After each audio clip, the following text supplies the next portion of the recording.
Are you looking for a fun way to win up to 25 times your money this football and basketball season? Test your skills on Prize Picks, the most exciting way to play daily fantasy sports.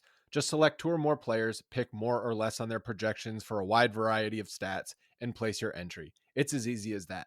If you have the skills, you can turn $10 into $250 with just a few taps.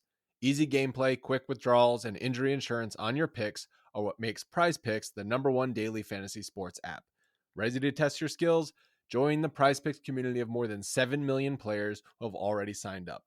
Right now, PrizePicks will match your first deposit up to $100. Just visit prizepicks.com/bluewire and use code BLUEWIRE. That's code BLUEWIRE at prizepicks.com/bluewire for a first deposit match of up to $100. PrizePicks, daily fantasy sports made easy. Today's episode is brought to you by Cars.com.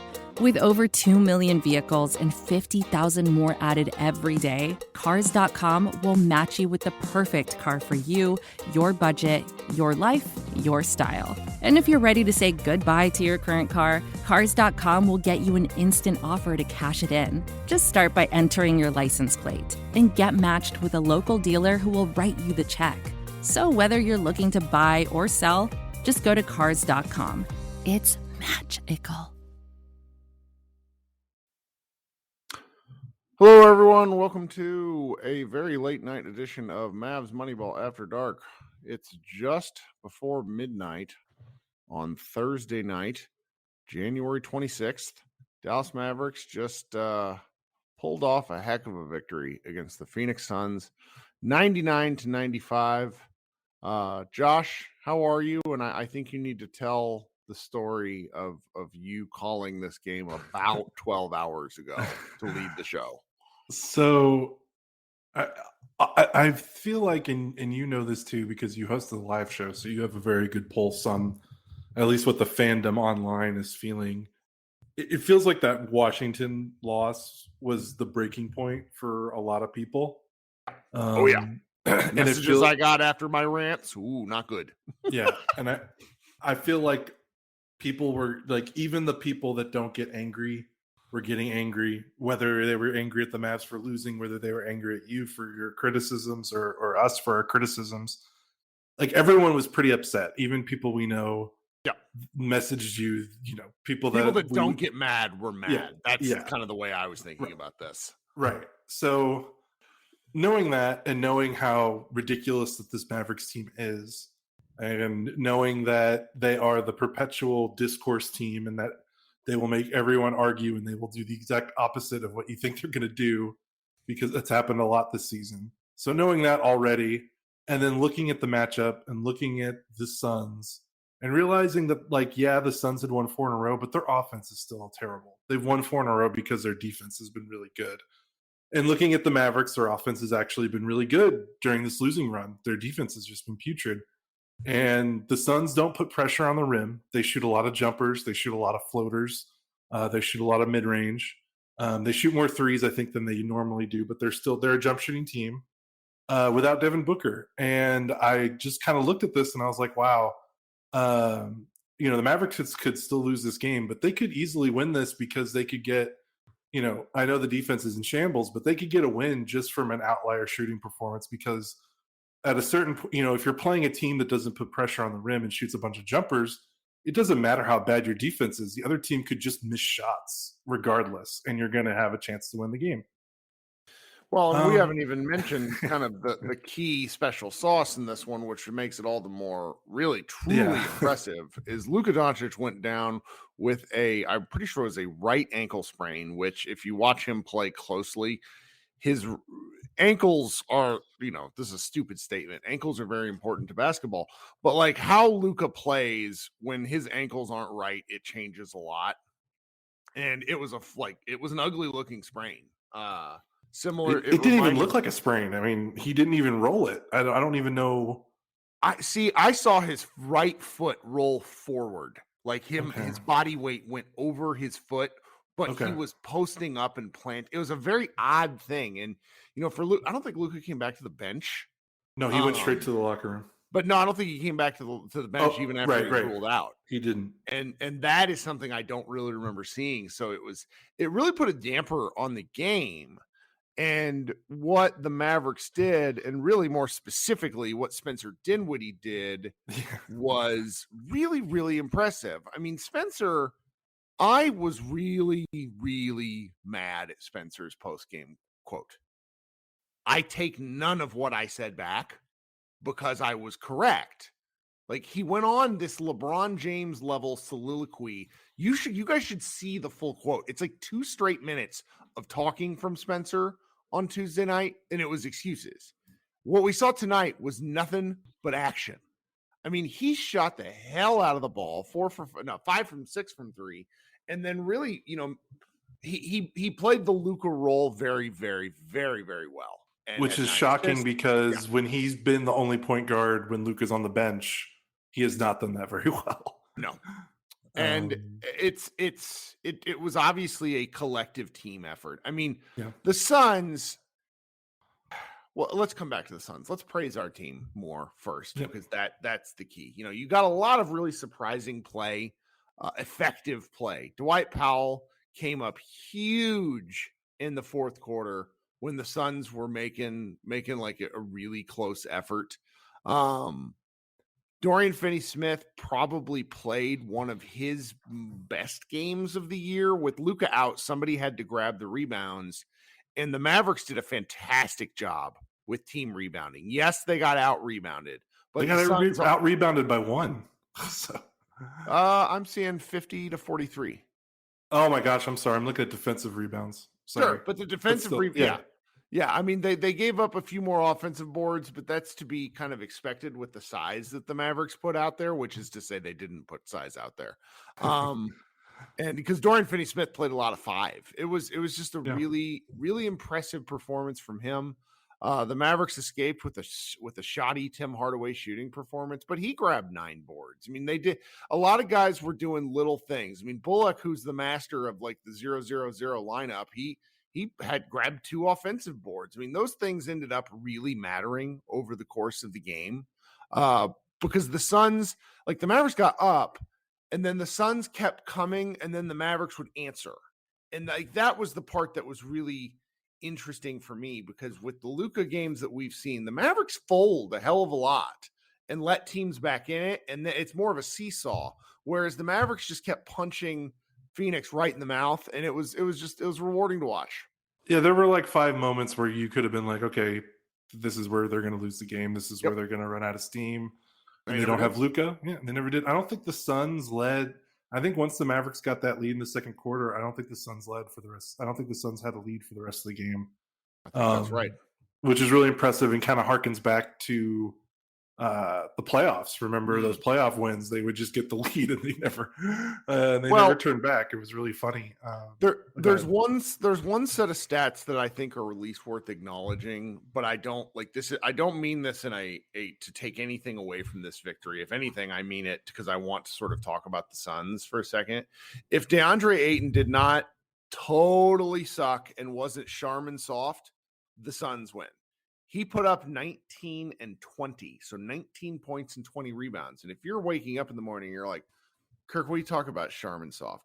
The man shot 6 of 20 from the floor over Dorian and Dwight Powell. I'm sorry. That's terrible. And how many of those were jump hooks in the paint? He missed that alley-oop point blank where he just spiked it off the backboard. Near him. He just shot it over. I mean, he could have dunked it. It was like watching a high school kid that's still figuring out his body. DeAndre Ayton is an extremely talented player. He just, it's a crappy situation because the Suns didn't really want him. He didn't want to stay with the Suns, but with restricted free agency, you sometimes don't have a choice. So this is so much like a marriage of convenience, and there are just games where it doesn't work. I mean, he and the head coach, Monty Williams, do not speak to each other. And that much was evident. Like Monty during one of the timeouts was basically like, this guy needs to be mentally tougher. And he's right. But what, if you're in an impasse in a relationship, what do you do? Yeah. I mean, you're right. It's a symbiotic kind of failure It's like how Carlisle used to treat players that he didn't like, where it's just like, what are you going to do? Right. And it's at that point, it's like, why do you even you just have to bite the bullet and trade him. Like, they should have traded him. I don't know what they could get for him. I think the thing that bit them in the butt is I think they really thought they were going to trade for Kevin Durant in the summer, and they thought they were going to be able to trade Ayton and that would solve their problems. And when they couldn't do that deal, they probably were like, well, we can't sell low, and then they just kind of went into the season. Now they've got this weird. It's like a couple that doesn't know they need to get divorced. It's just and then what awkward. you were talking about earlier in terms of the jump shooting, when they're missing Devin Booker, their attacking is just like he's the guy who attacks. Like Chris Paul the rim on occasion, but that's pretty much it. I mean, who else do they? I guess Bridges could do a little bit more, but that dude has gotten a little big for his britches this season. Like he got a technical foul that just didn't need to happen, and really, like, arguably kind of got the Mavericks going. Yeah. When you look at this lineup without Booker, like no one, like you're not scared of anyone beating you at the rim. Yeah. They had, I'm looking at the shot chart. They only had 21 shots at the rim. They had 22 shots in the paint outside the restricted area, which I mean, that just goes to show they just have guys that just can't get all the way to the bucket. Like they just they dribble and they get to the free throw line, and it's like, oh, we haven't beat our guy. I guess I'll just shoot a little 8-footer or a floater. And think about the Mavericks defense the last month. Like, what has killed them? Dribble penetration and teams that put pressure on you on the rim. And you look at some of the teams they played. The Wizards get to the rim a lot. The Thunder get to the rim a lot. Atlanta has 2 really good guards that get to the rim. The Clippers have Hawaii and Paul George and Norman Powell. So, like, this matchup really couldn't have come at a perfect time, despite the fact that it starts a stretch of games that we're all super concerned about. But I mean, it really worked out. It was really, I really felt it. I was like, if the Sun, it's going to be very possible for the Suns to just miss all those jumpers and the Mavericks to win, even if the defense stinks. And to be honest, like, I don't even know, like they played hard. But I wouldn't necessarily say this was like a dominant defensive performance. It just, the Suns are a crappy offense, and the Mavericks kind of just did what they needed to do. And they scored just enough points. And we probably need to now talk about the Luka thing, Luka not playing, and what this looked like without him. Well, the speed of the game obviously increased a great deal. Everybody pushing more, and a lot of that is credit to Dinwiddie. Also, interestingly enough, somebody who we should circle back to, Josh Green. And there's a couple of things I don't understand about this. Like, number one, Reggie Bullock was doing more off-ball movement and cutting to the basket than he does in a game ever. And that is not a product. Like that's, I don't understand that. It's not like Reggie's like, oh, I should move now. There's just like, there's some stuff that the Mavericks can do differently. And then there's also just kind of, it's not like a discussion we have to have about Luka, because the Mavericks half-court offense is like unnaturally amazing when Luka's running things, but there's just times when it bogs down, like Ja Morant and the Grizzlies had like a stinker at the end of the game against the Warriors last night, and a lot of people are like, oh, this looks, because I just basically said I want the Grizzlies for the playoffs. And a lot of people are saying, well, that's the Mavericks offense, like that's what they do. And I'm like, yeah, but they don't have Luka, okay? Like Luka is the point. But there's a real argument to be made that in the grind of an 82-game season, a lot of what Luka does can take the air out of everybody else. And they just got to find a way to push more. It's not the coaching. It is Luka Doncic. We have 5 years now. Yeah, and 2 different coaching staffs, and it's been the same. They got to push more, and they got to figure out a way. Spencer, I wonder if they're just spooked about it because of how bad Spencer was up until tonight as the lone point guard without Luka on the floor. That's the thing. I saw some weird tweets where it's like, I've been telling y'all how good Spencer is if you just give him the ball. And it's like, and the Mavs offense has been awful, but Spencer he's had times. Yeah, it just doesn't work because it's like him and Christian Wood running. That comes back to like Dallas not running the offense, like running an offense. Like even tonight, they were running Spain pick and roll stuff and nothing else. Like they were just that is gonna catch up with them. Like that's the Suns being Garbo more than and it's not Mavericks being good. And it's not like the Mavericks offense was incredible tonight. I mean, they made their 99 points. threes. Yeah, Spencer, they were 13 to 34 from three, which was pretty good, but they only shot 40. They were bad on twos because everyone else was pretty bad on twos. Spencer was 5 of 6 from three. No one else was really good from three. Josh Green was 1 of 2, but after Spencer, Bullock 2 of 8, Dorian 3 of 10, Hardaway 2 of 6. So like Spencer is the reason why they shot above that, a decent percentage from three. So, but guys made shot like Dorian had 4 2-point field goals, which feels like more than he's had in the last week. Yeah. Like go look at Dorian's game log and you look at his threes and you look at his overall field. Like his 2-pointers are just not there. Like, and that used to be the last couple of seasons. He got really good at cutting and finishing at the rim and maybe even being like a little screen setter and rim runner. Like he got really good at that playing off Luka, and for whatever reason this year, it just hasn't been there. Like I'm looking it up right now. He's shooting 55% on twos, which isn't like horrible, but it's the lowest mark since Luka's rookie year. Right. So, and he's shooting the least amount of twos per game since his rookie year. That just goes to show you like that there's just something a little off there. Like for him to do that, for him to shoot, I mean, he was 4 of 6 inside the 3-point line. Like that was huge. And yeah, there's something to, like you said, like Bullock cutting and getting that layup. You're like, where is that when Luka plays? Obviously that's weird. And then obviously the pace is self-explanatory. The other thing, they can't keep that up like that. Yeah. It'll surprise a team like the Suns, and frankly, if Luka's out, they need to keep trying because that's their best bet. But there's things they can do with Luka, like that. Yeah, and what I think they need to figure out with Luka, and this is going to be, it doesn't matter who's on the roster, they have to figure this out. Is they got to find a way like this all controlling Luka offense, which is obviously like producing results. And again, the Mavericks offense was not great, but I think they need to find like a little bit of a balance because the problem is with the way Luka plays offense. And you mentioned this online, a really good point you made during the game with the way the Mavericks run offense and the way they run their offense through Luka. Like we all complain, like, why doesn't Luka do more off ball? Oh, it's because he can't, because the 3 possessions he gets per game, when he's not controlling the ball, like he's using that opportunity to rest because he plays 40 minutes a night and he has to do everything on offense. And it's like, how can you ask that guy for the couple possessions he isn't controlling it to cut and screen and run off screens and do stuff like that? Like it's just, you can't expect that. It's not sustainable. Like but they have to figure out a way to get Luka to do that and manage the offensive burden. Like they just have to figure it out. And there's got to be a balance between Luka doing everything and then kind of what we saw. Like you look at Spencer and you're like, okay, can they take what Spencer did tonight whenever Luka's healthy and try to bleed this into when Luka's back and just figure out a way so that Luka doesn't have a 38 usage, and so that Luka, when he's on the floor, he can cut and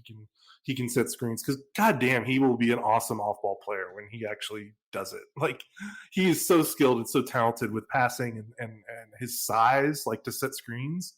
Like they'll be such a better team about it. So I don't know if it's chicken and egg. I don't know if it's because like, hey, this was a good Spencer game, but is he going to keep it up in terms of running the offense? Like, do they need another legitimate talent for Luka to do that? Like I don't know what it is, but they have to figure out a way, and I feel like this game was a little indicative of that. Again, nothing against Luka because they scored 99 points. They only had one 30-point quarter, and again, everyone outside of Spencer and Powell and Dorian kind of crapped the bed offensively. So it's like obviously the Mavericks need to do this to have a good offense. It's not like the offense was better without Luka, but I feel like there's just things that they could do going forward to make things easier. Someone also mentioned this to me. Someone sent me a message. Can't remember who. I got a lot of messages the past 24 hours. I'm sure you did. Someone sent me a message saying it looks like Kidd is coaching more with Luka out, like being more active from the bench. I did not notice that, but I can believe it. This comes back to the Mavericks treating Luka with an element of kid gloves. Like he hasn't been coached hard his entire life.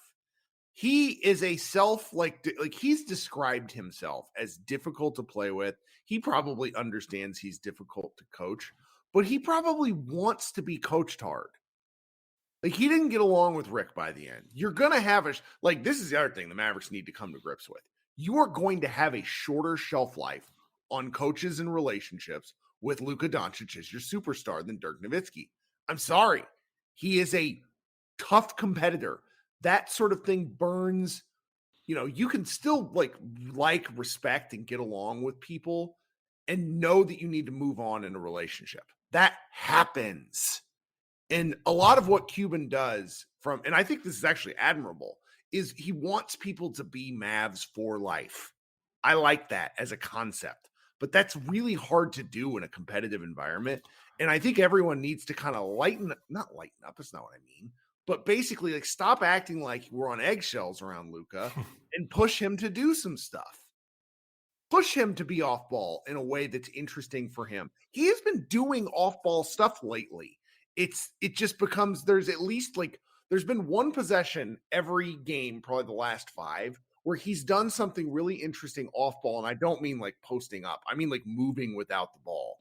Right. And then in the same game, he'll go stand in the corner and put his hands on his knees. You've got to exert more pressure on him and have him do more of the former and less of the latter. Because when he puts his hands on his knees, teams know he's not getting the ball. Like, this shit's scouted by now. Yeah, you're right. And you wonder if it's like the coaching staff is on it. Like you said, they're on eggshells with Luka in terms of how to coach him. And without him, like, they don't mind coaching Dorian Hard or he's not Hard. I don't particularly like Kid as a coach. That much is established. But one thing he is not is stupid. He knows where his bread is buttered, and he probably also knows he has a limited amount of like game to game, week in, week out, month to month, where it's like your superstar is only going to hear so much shit from you. Like, that was Carlisle. Carlisle ran out of that fuse pretty early and then realized it and was like, well, I got to be nice now. Well, so it's just like, I understand this stuff is difficult. It's just, it's been on my mind when he's out, because it's like he's being more animated. He was doing more coaching.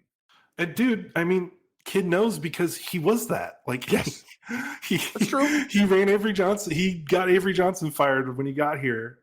He didn't get along with Rick when Rick got hired here. Like, they kind of had to patch things out. Like, he knows this because he was that when he was a player. It's the same kind of thing where you just feel like your level of basketball intelligence is just above everyone else's. And like with Kid and Luka, as probably is, like you said, it's hard to, they're savants, and then you have to, it can be hard, Yeah.